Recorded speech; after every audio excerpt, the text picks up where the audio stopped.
In this video, I will show you how to connect Claude to Cursor.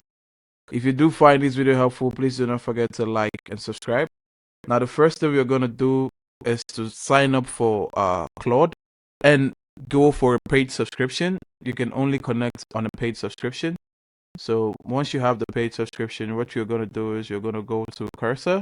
Now that we are in Cursor, we're going to go to extensions. And once we click on extensions, what we want to do is we want to type in Claude.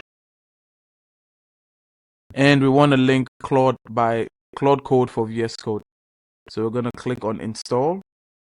It's going to trust and install. Now, once it's done installing, one thing I'd like you to do is go to the VS Code extension, right click, and let's go to keyboard shortcuts.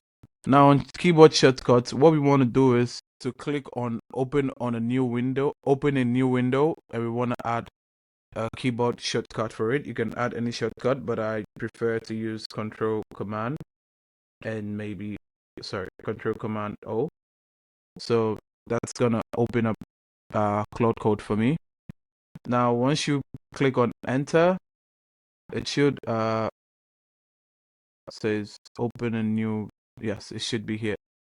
So it says Control Command Escape. Now let's close this up. Let's come to the file. Let's close this up also. Now once we type Control Command and O, the tab that we put, it should open Claude Code in a new window.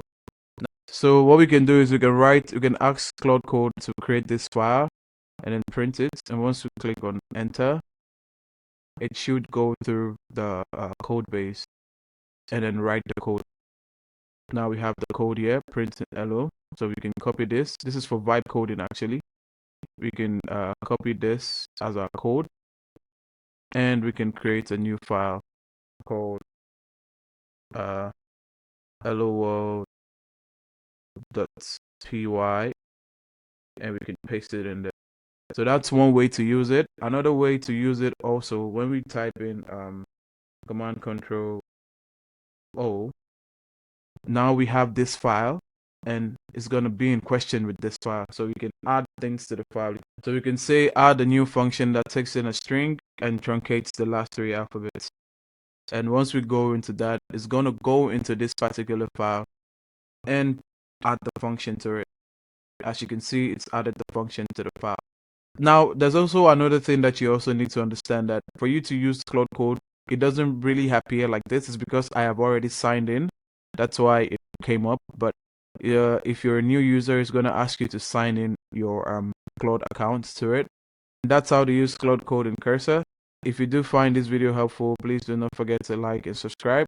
And I'll see you in the next one.